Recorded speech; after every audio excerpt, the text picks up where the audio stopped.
it all the way done. Okay, you guys ready? Sure. Cool. Here you go. This is an oral history interview on the campus of Oklahoma City University as part of the Uptown 23rd Oral History Project. Today is April 4th, 2016. My name is Tanner Boer, and me and my team are interviewing Cary Pirrong. How are you today, Cary? Pretty good. Good. So the first question I have for you is, how long have you lived around the Uptown 23rd Street area? Well, I've lived in Oklahoma City all my life, but I've lived in this neighborhood or this part of town for the last 13 years. You enjoy it? Yeah. Good. So the next question is, what is a unique story that you can tell me or a unique experience that you've had around Uptown 23rd that you might not have in another neighborhood? The revitalization. Let me back up.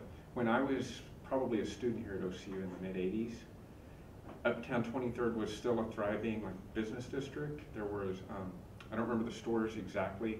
I know there was either a Soundtrack or a Sound Warehouse where the Asian market is now, the building that's just across from the Drake, the one that just got painted. Mm-hmm. And I remember that because I went there in high school to buy, back then you had to buy cassette tapes or records and stuff. You couldn't get everything on your phone. But I've seen personally the decline of 23rd Street. Also back then when I was a student here, naively, there used to be a stoplight in the business area part, on the eastern end. There used to be a stoplight at every intersection. And I worked over by the state capitol, and so naively, as like a college student, I thought it was great when they took out most of the stoplights because I could get to work faster. And I remember having a conversation with my dad, and he was like, well, you wouldn't think it was great if you own those businesses. It's going to hurt their business. Right. And I was like, nah, you don't know what you're talking about. Well, it hurt their businesses because it became harder to park because people were flying up and down 23rd. 23rd really just became, once those stoplights were removed, it quit being a business district and just became a street for people to get from I-44 to 235. And it's like nobody paid attention to the businesses along the street. And so I've gotten to see, especially the last 4 or 5 years, that's starting to turn around a little bit. Businesses are coming back and people are viewing it more as a neighborhood and not so much as just a way to get from I-44 to I-235. Okay.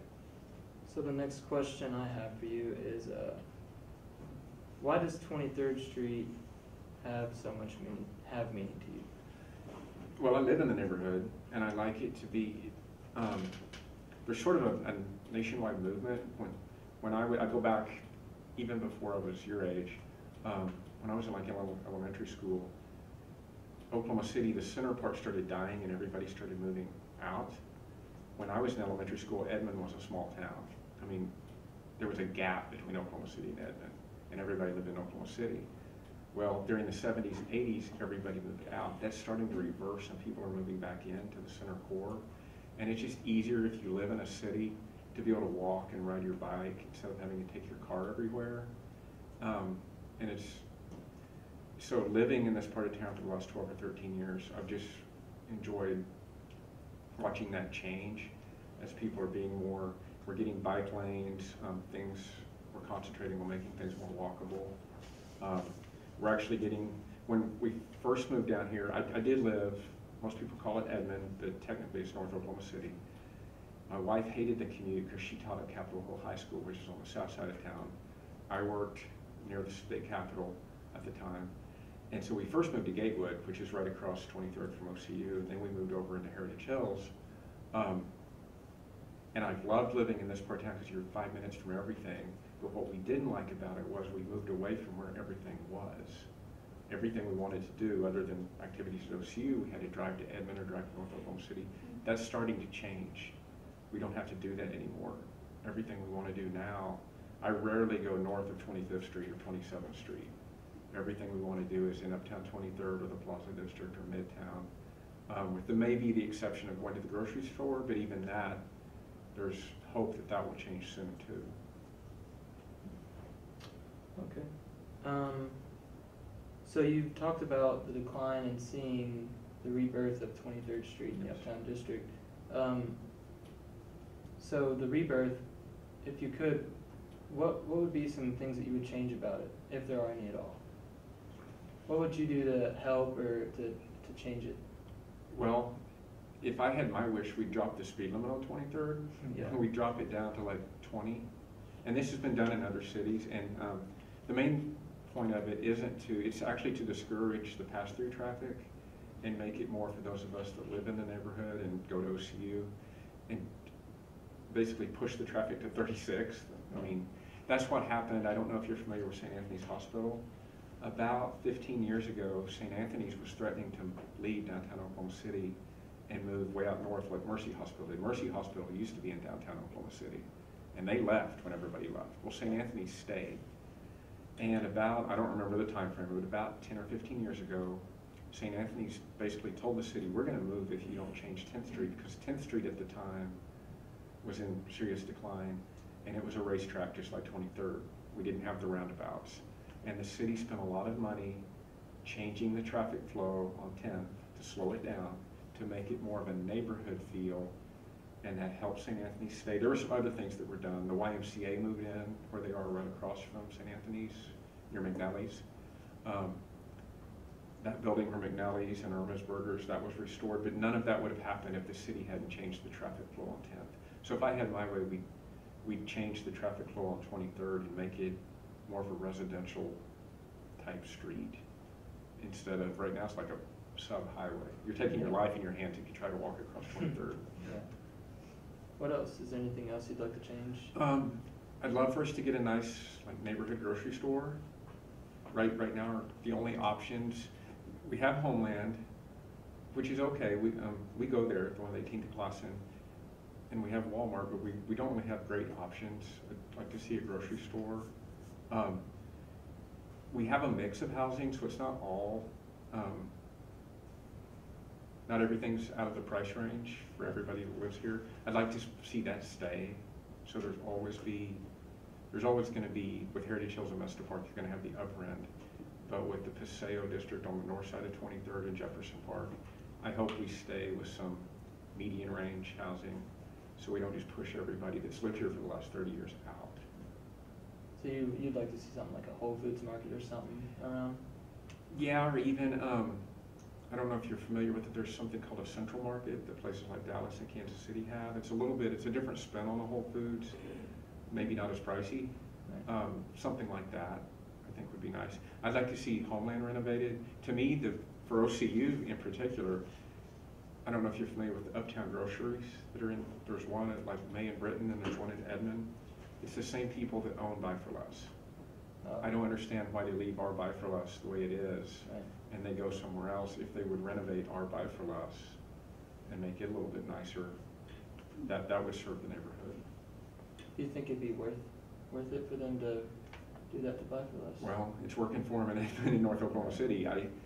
Anytime you put money into something, there's going to be a dip before it starts going back up, but I think it would in the long run. What would you consider 23rd Street right now? Would you consider it just a big melting pot of all the culture and all the different people from everywhere, or how would you describe it in your own words? It's sort of a melting pot. That's probably not the word I would have. It's kind of becoming, especially the East End, the entertainment district for the center core of Oklahoma City. Other than Midtown, you have Midtown as an option. It's not the same as the Plaza District. The Plaza District is more arts oriented. But with the restaurants we have and with the bars that are coming in, it's sort of becoming the entertainment and dining district for the inner core. It is a melting pot because you've got Atomic Lotus, you've got the hippie store,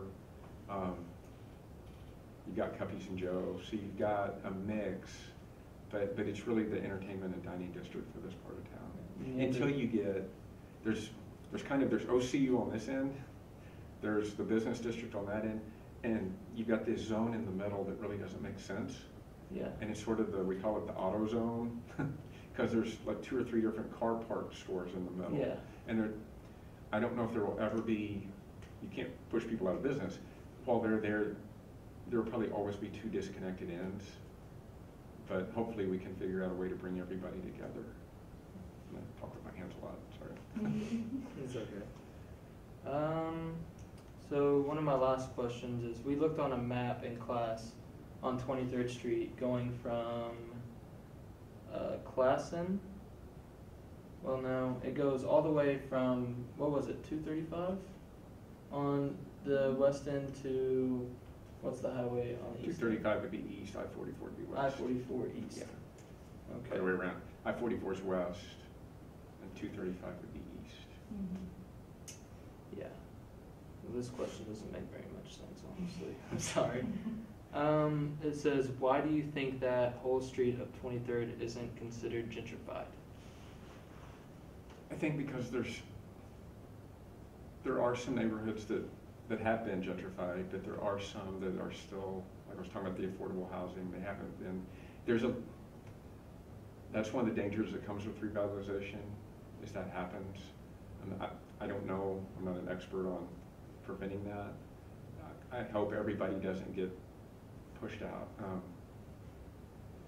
There will be some, that's not my expertise. I think that's all we have. I don't know how long that is, but we did our best. So can I? Sure. So here's some more stuff. Thank you. So here's some more things that are coming. So what we're practicing, your very first interview, and you can keep rolling because this is a college. They know what we're doing. Those people at home watching this in the future, the robots from the future who will be watching this interview. So he asked that question because we've been studying Sure. gentrification and like the pros and cons of revitalization. But one question I wanted to ask you is, you talked about Buy for Less and how like it hasn't been upgraded. Right. You were here in the 80s, right? Yes. Is that when you were? Did they call it? So nowadays, you know, people call Buy for Less Die for Less. Yes. Did they call it that then? There was an incident. There was, I don't know if I can, we had an incident with a student that was shot behind Buy for Less, and I think that's when it got started. I'm not trying to, I don't want to scare people. That was a long time ago. It's probably in the newspapers, so okay. you're not revealing anything. Yeah. But that's when I think, especially OCU students, started calling it Die for Less. When I was a student, it didn't exist. There was a big Sears, basically where McDonald's and where Mazio's and all that, Walmart, and then Shepherd Mall. And there was a bad incident in the early 80s at Shepherd Mall. Shepherd Mall, when I was a student, was still a mall. And then there was a kidnapping and murder that happened. But that, from my perspective, and especially from enrollment services, that's the great thing about Uptown 23rd, the revitalization. Like 10 years ago, we asked high school students when they were coming here to visit, especially if they weren't from Oklahoma, to like, don't look till you get to campus. And now, when we're recruiting students, we brag about 23rd Street and we brag about the Plaza District. So that for OCU, that's the great thing, because this is our neighborhood and we're not going anywhere. And that's when I was talking about St. Anthony's Hospital. I'm on the Uptown 23rd board, and I use that example all the time, that we are, the OCU is the same to Uptown 23rd that St. Anthony's is to Midtown. If St. Anthony's had left, Midtown would not be what it is right now. You wouldn't have Blue Garden, you wouldn't have McNally's, you wouldn't have the garage, you wouldn't have any of that, because the whole place would have just tanked. And the same thing, if OCU left, this neighborhood would just, in my opinion, because there's nothing else really major industry here. You talked about the Sound Warehouse, that was one of the places you would go. I think it was either Soundtrack or Sound Warehouse. Yeah, and there was an Anthony's there for a while. A long time ago, there was a TG&Y, which I don't know if you all even know what TG&Y.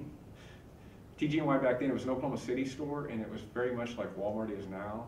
It started here and went nationwide. It exploded, and then really they expanded too much, and then it fell apart.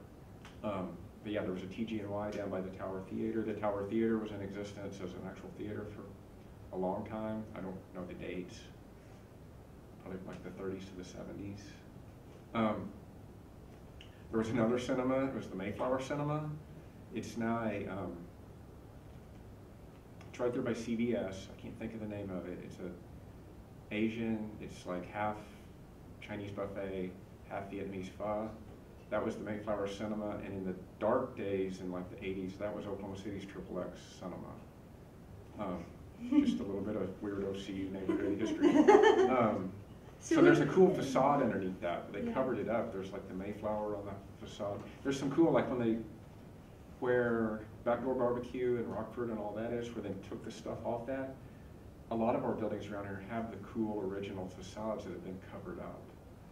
And it would be nice to see that come down and bring back to life the architecture from like the 30s, 40s, 50s. So when you were their age, when you were a college student here in the 80s, Yes. what would you do for fun in the neighborhood? You really didn't, there wasn't anything, Shepherd Mall was around, but everybody went like to Penn Square, or even further north, you went to Quail Springs or Edmond. That's the nice change, is now there's stuff here. I guess I can say this on camera and not get fired. There's always been OCU hangouts. Cock of the Walk back then was a hangout for OCU students. I don't remember if the Red Rooster was. I know Cock of the Walk was. I don't think Edna's was around back then. It is now, obviously. There used to be, on this corner where Sonic is, there was a little kind of small business district, 3 or 4 different, kind of like at 30th and Penn, how there's 2 or 3 different stores. There's the 3020 Club, and there's a couple small. There was the same thing at 23rd and Penn before Sonic came in. And there was a cool little diner in there where you could go get like the blue plate special for like $2.50, which back, I mean, doesn't sound like anything now. Back then, medium price. But all that got torn out when Sonic came in. And that's the sort of thing that I don't want to see happen in Uptown. I don't mind Sonic and McDonald's, there's places for them, but I prefer the mom and pop, the Backdoor Barbecue, the Big Truck Tacos, the locally owned Tuckers. I'd rather see more locally owned businesses than bringing in Taco Bell or whatever. When would you go for the blue plate special? Is that like a thing you do on a date, or is that a thing you That do was when during you're lunchtime. studying? Or? Lunchtime. Dates would have been probably like Quail Springs Theater or something like that. You left this part of town, basically. There wasn't really anything to do around here. When you went to Sound Warehouse to buy cassette tapes, Yes. what music? What's the cassette tape you would have bought? Man, What's the band? I don't know. A Journey, maybe. Foreign. that. And would you like walk there, or would you drive there? No, I didn't live on campus, and I didn't live in this part of town at the time, so I would have driven. How was your time? Is it time? Okay. What? So one word. Like 10 minutes. Yeah. Oh, okay. 10 minutes of class or 10 Till minutes? 50, you said. Till Yeah, 50? it's- Okay, good. It's only So, 4:40. so what you're watching happen here is I'm fishing you for stories. That's Have fine. you caught on to that? You sure? Yeah. Well, one story, and this is boring to probably everybody listening, but the Gold Dome was where I had my first ever checking account. That was Citizens National Bank. And I didn't know until just recently, until the building was purchased. The building that's like right across the street from Big Truck, it's kind of a buff brick building, and there's going to be a couple restaurants going in there. That was Central National Bank's original location. And then they built the Gold Dome, and that was my first checking account ever. That's my connection with the Gold Dome.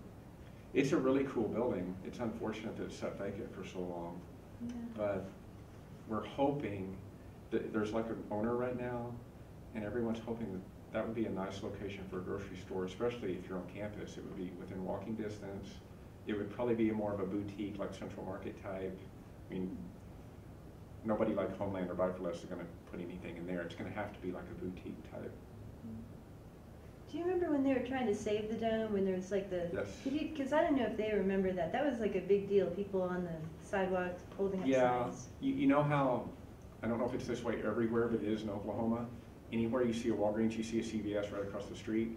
Well, I don't remember which came first. I think Walgreens came first, and I just thought of another story that I'll go, but I think Walgreens came first, and so CVS was not really threatening. They were saying they were going to buy the Gold Dome and tear it down, and I may have that backwards. CVS may have been first and Walgreens. And that's really one of the things that spurred the redevelopment of 23rd Street, because I think the powers that be in the city thought the people that lived around here didn't care.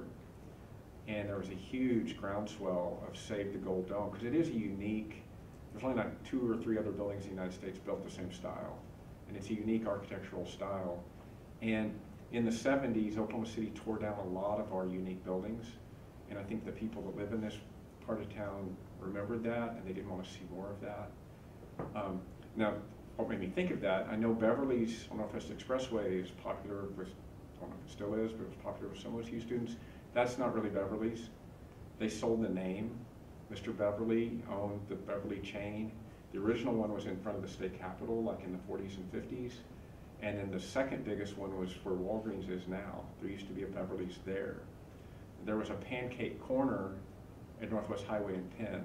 But when the Beverly family, it's kind of like, I don't know if anybody remembers Coit's, but when the Beverly family like all passed away, they sold the name and the rights to use the name. And so the one that's over on Northwest Highway, that's like fake Beverly's. If you'd ever went to the real Beverly's, it's nowhere near as good. What was it like? Take us into the scene. What did it look like? Well, it really booths? predates me. That Yeah. was like when I was like a kid. Chicken in the Rough was their big, and they were a national chain at one point, like in the 50s and 60s. And they had home-cooked fried chicken, and then breakfast. It was just kind of like a 50s style diner. What did it look like inside? Very 50s style, very like you ate on, not really China, but nice plates, nice silverware, everything glassware, just very period. What does very period look like? I know in my mind, I don't know how to describe it. Was it like wood booths, or was it like sticky vinyl booths, or like Probably sticky vinyl booths. The one that was the original one, the big one down by the Capitol, which I think was gone by the time I was around, it probably had the wooden booths. But this one, right by campus, would have been the 50s, the vinyl booths. If it was hot, you stuck to them in the summer and that sort of thing. The small glasses of water, they brought you those. The one thing that was their like calling card, I don't know if they still do this at the New Beverly's, but if you got chicken, they brought you like a finger rinsing bowl with a napkin just for it, and because you were expected to eat the chicken with your hands and you dip your fingers in. I thought that as a kid, I thought that was really cool. There used to be where Queen's Beauty Supply is now, kind of, it's in the same strip as the Rockford and Backdoor and all that. That was, Oklahoma City used to be like the cafeteria capital of the world. And there was a very popular cafeteria there, and I can't remember, I think it was O'Mealy's. I can't, maybe in your class's research, maybe you've dug this up, but a very popular cafeteria there. And I remember going there for like when I was a junior in high school for some event, they had a banquet there. So that was also in the strip at one point.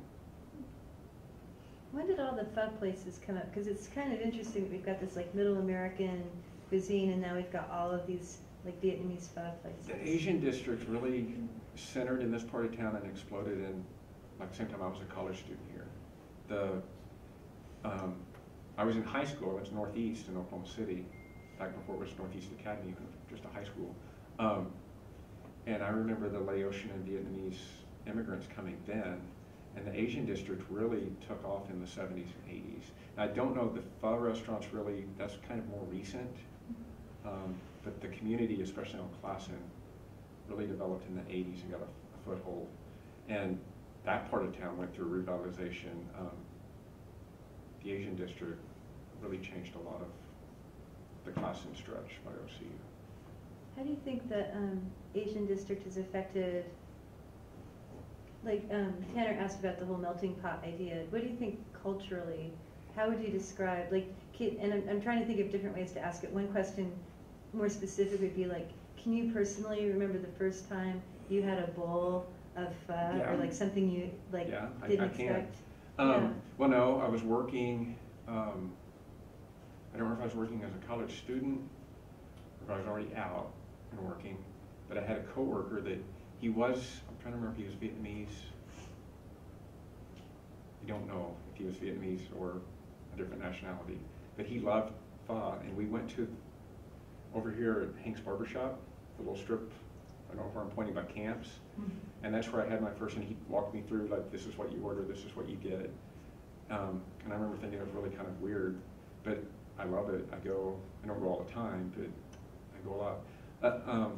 As far as the melting pot, and I think it's generational, I don't really see as much mixing my generation.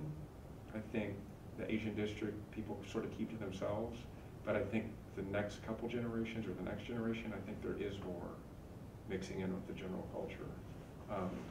I've just noticed it seems like the Asian community is more tight-knit. It seems to stay together. The thing that Tanner was talking about earlier, this like we saw this article at the beginning of the semester about how there's this, if you look at the demographics of 23rd Street, and they color-coded it, if you look at the demographics of 23rd Street, you can see a cross-section of every socioeconomic and like major racial and cultural category in the whole city, but instead of being all mixed together, they're kind of side by side. Yeah. In terms of like wealth and class and education level and everything. Why do you think our communities are next to each other but not integrating more? I think some is the ethnic makeup and some groups preferring to stay. I think the Asian, and I don't know this, I haven't studied this, and I was a political science major, but I just haven't studied this. I think especially my generation, the older, the ones that came originally, the refugees and things that came originally, I think they tend to stay more tight-knit and more stay together. But I think a lot of the rigid segmentation has to do with housing prices. That's where it's just harder to be upward mobile.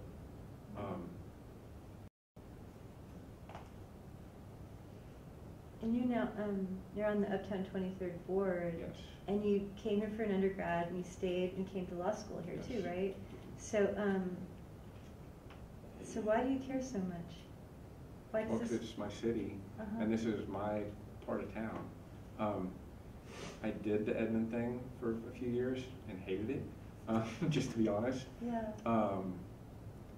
I just prefer to live in a part of town where everything's more sort of do your own thing and you don't have to fit in cookie cutter, which to me, suburban life seems that way. It's like everybody has to be the same. I'd rather live, if I had my way, I want to move closer to downtown. I like the urban setting better, which is my own personal preference. Do y'all have questions for Cary?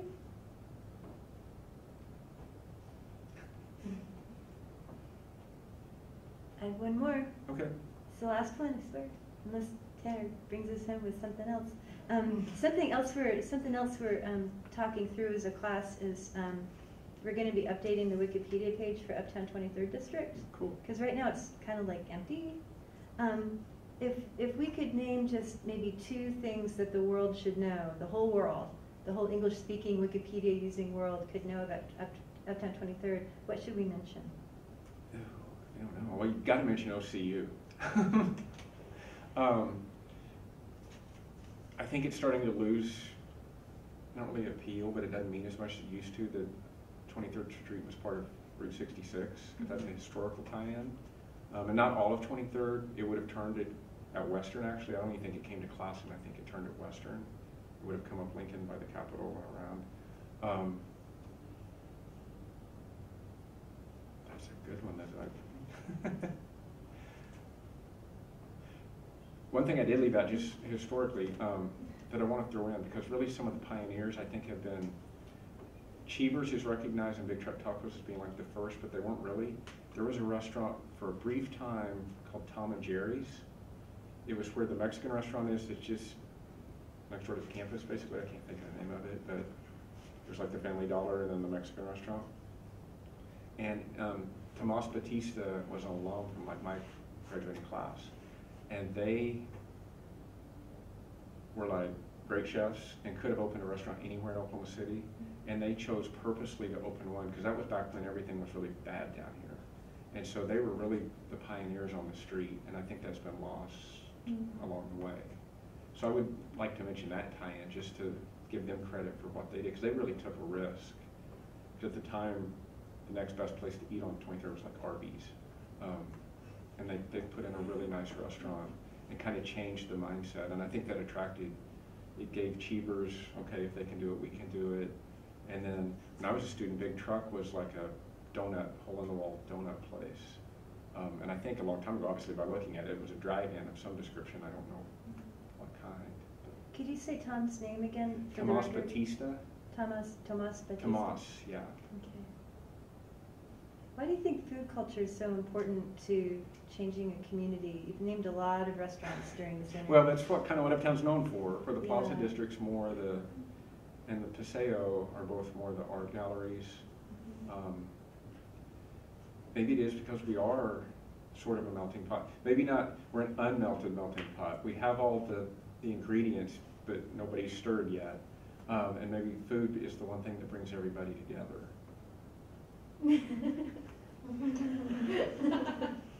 So beautiful. That's going to show up in everybody's paper. It's so good. Do you have any advice for us as we conduct future interviews with other people? Are you going to talk to other people from the district, like Keith Paul and Chris Lauer? And No, can you say those names? Because not this semester, we don't have those two names, but this is an ongoing project. So who else would you recommend? Well, Keith Paul and his wife, and I'm sorry I don't remember his wife's name, but they are Good Egg, which that's Cheevers, that's Tucker's. They own other restaurants in Oklahoma City, but those are in the Drake. Chris Lauer is Big Truck Tacos and Outdoor Barbecue, and they've been a driving force in Uptown 23rd. Actually, Jennifer Seal, who's one of our National Merit Scholars, her picture's hanging over by the calf. She was our first president of the district, and her husband briefly co-owned Granddad's, which was very popular. Jennifer would be a great person to talk to just for background and history. Yeah, she's great. You guys have anything else?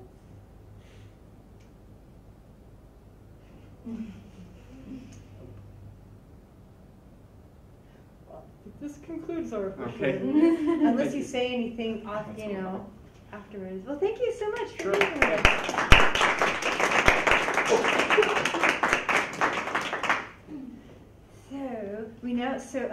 So you remember the movie Wayne's World? Yeah. Okay, you can turn off the camera anytime, unless you Okay, start to say, gonna unless he wait. leans in. Well, it might be fun to just keep it rolling. Why not? Let's keep it rolling. Sure. This is school. So so what we were hoping to do, and you've been a really good sport. I mentioned this over the phone. Now is for debriefing. So again, we're getting ready to do more interviews. You're our first. What do you think went well during the interview process, and what are some things you'd suggest for next time around? I think the questions just for prompting went really well, because some people are probably more natural at it than me. I went to law school, but I'm not probably the only attorney you'll ever meet that I don't like to hear myself talk. Like, have to drag it out of me until I get going, and then once you get me started, I won't shut up. But so the questions were great for prompting. If you were doing this, like, instead of me being the guinea pig, but like for real to document, it is a little bit disconcerting to have an audience. I would prefer to do it just one-on-one with maybe a camera person and the person doing the interview. Not that you guys were giving me bad looks or anything. It's just a little, it's like, who am I talking to? Right. That sort of thing. Right.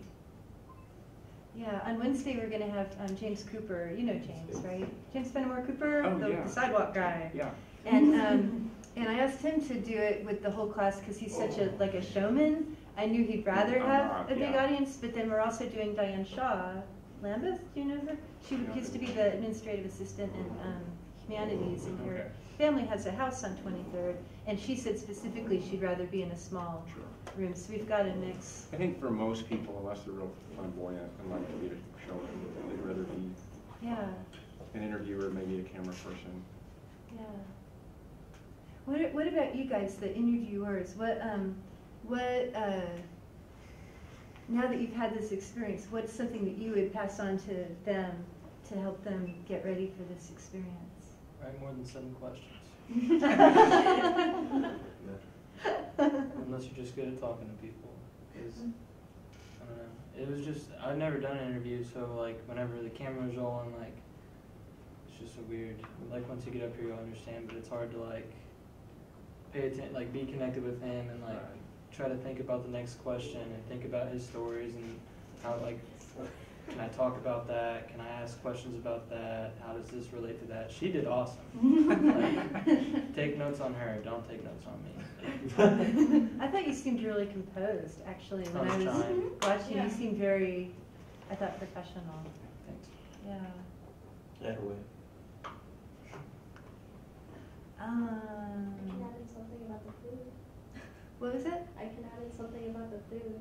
I think I read somewhere that, you know, for higher class is that like they'll purchase all these like ridiculously nice, like expensive items as luxury, but like popularly for middle class people, which America's like dominant of and kind of like goes into like the obesity rating, that food is actually kind of considered like a luxury item for us. So maybe that might, do you think that would like kind of take part in Uptown 23rds with the food restaurants and all that? Yeah, I can see what you're saying. I do know that Keith Paul, the guy that owns the Drake, because you know it's the highest priced place on the street, and when they first opened, people were asking, will it make it? And he's got statistics based on Cheevers that most of their customers come from like a 1 mile radius.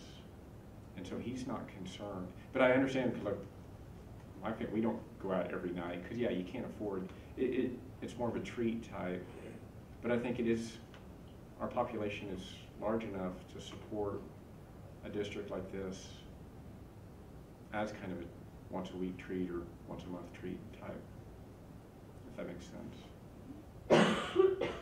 We had this, another component of this class is, we were talking about like the hipsterization of things, and you mentioned the hippie store and, Yeah. And that kind of thing. There was an interesting moment, the very first class, so this is a brand new pilot, our relationship with, OCU's relationship with your organization, Uptown 23rd. And last fall, a class, and I just started messing around like this class did. We started walking around the streets and looking at the place. And a couple of students from that class helped, and I was there too, helped basically whitewash the green The Asian, and red yeah, store. And that got us thinking about literally like what whitewashing means, and how on the one hand everything's getting kind of cool and hip looking, but it's also kind of removing some of what makes that area interesting. I don't know, do you have any thoughts on that, about what gets lost and what gets gained, like when you make things cool? Well, there's always trade-offs. Like, I mean, yeah. it's great to have Walgreens and CVS because we use this Walgreens, but we lost an Oklahoma City tradition restaurant when it came in. And we never really got that back. You know, Beverly's was like the diner for this part of town. We're probably going to get a diner back where the pawn shop is. I think the people that own it are putting in a diner. I think, don't quote me on that, but I think that's the rumor. Yeah, every time something new comes in, you do lose something. It's just kind of a trade-off or balance.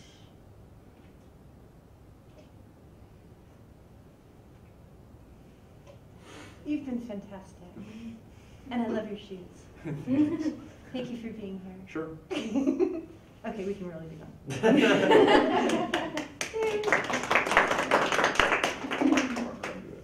Oh yeah, you just like clip it off. Just clip it off. So how are we for time now? I can't see People it. can see the window. Oh, you Five. can't Five, see two. it. Perfect, okay. I wanted to give the teams a chance to, now that you've experienced all of this, to sit with the questions that you all wrote as preliminary questions that you posted to the discussion board. Get with your groupies and, give me a second. Thank you. Thanks. If you think of anything else you want us to think about, Okay, I thought some of this we were I can't figure all of it. Is this something you should have in camera? Probably not. But her comment about the food made me think something. You know, it's just, I'm having all the time. No, just, you can just email me, and I'll pass it on to you guys. So the food middle class. Oh, yeah, maybe, I don't know. Oh, yeah. Is it still in? Yeah, it's still rolling. So, hey, look, it just happened. I hate to get back on the camera He again, thought of but something. I did think, well, actually, her question, I'll sit down so I'm on camera. Anything on a big hand, but not. Over like the last 4 or 5 years since I've been working with Uptown 23rd, I never really thought about this, and actually this is another one of those changes from my naive view back maybe when I was a college student about I've become more of a homer, a buy local person to support local businesses. I try to never, can't say I never do, but like instead of going to Chili's or instead of going to a national chain where the money's going to leave the local community, I'd much rather spend a dollar more for a hamburger at Tucker's than a lower quality product at Whataburger or McDonald's. And that's all I was, when she was talking about the food, I would rather spend a little bit more at a local restaurant where I know I'm supporting a local business than at a national chain. That was it. Thank you. Thanks again. Sure. Bye-bye. Clap. More applause. Yeah. No, that's really cool, right? So what happens too is that could be a trend, right? I mean, a lot of us. Do any of you have those Think Local cards? Yeah. Yeah, or not Think Local, Shop Local. Keep it local. Keep it local cards. Yeah, it's a thing.